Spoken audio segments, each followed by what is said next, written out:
Hello mga kamaster, sa video ito ay i-share ko lang sa inyo kung anong function at kung saan madalas ginagamit ang switch na ito. Ito siya mga kamaster. So itong switch na ito ay madalas ginagamit sa mga control circuit ng mga power switchgear panel. At ginagamit din ito sa mga iba't ibang uri ng mga panels. At ang switch na ito ay pinagsama ng selector switch at push button switch. At kasama na rin dito yung kanyang indicator lights. O maraming gamit, di ba mga kamaster? Isang switch lang. So, pag pinihit mo ng left and right, yan yung kanyang selector switch. So, pag pinush mo yan at pinihit mo ulit, yan yung kanyang push button switch. So, pag pinihit mo yan at pinush mo ulit sa left side, yan yung kanyang push button switch. So, punta tayo sa kanyang mga terminals. Ito ay nahati sa tatlo yung kanyang mga terminals. Sa upper, terminals 1, 2, and 3. So, both side yan. Magkabila ang contact yan mga kamaster. 1, 2, 3. Left and right. So, nakikita nyo, itong dalawang terminal sa kanyang puwetan, ito yung terminal na kanyang indicator lights.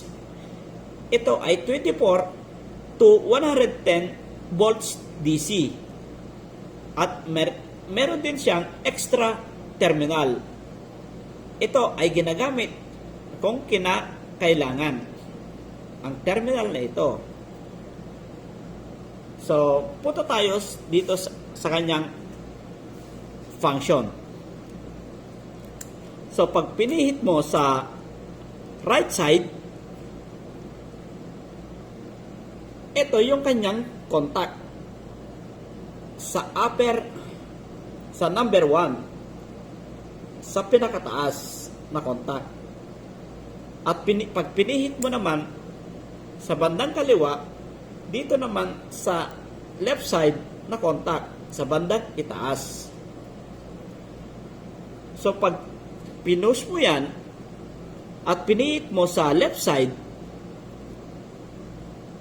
so ang magko-contact ay dito sa 2 and 3 terminals. At pag sinelect mo naman sa right side at pinush mo at pinihit mo ulit sa bandang right side, ito naman sa kabilang side magko-contact ng 2 and 3. Kuha nyo mga kamaster. So, ganun lang ang kasimple yung function ng switch na ito mga kamaster. At huwag kayong malito, may kanya-kanyang common siya. Magkabila ang side. 1, 2, 3. At sa kabilang side. 1, 2, 3. At normally closed at normally open terminal. Hindi po nagkakalayo sa mga selector switch at push button switch ang kanyang function.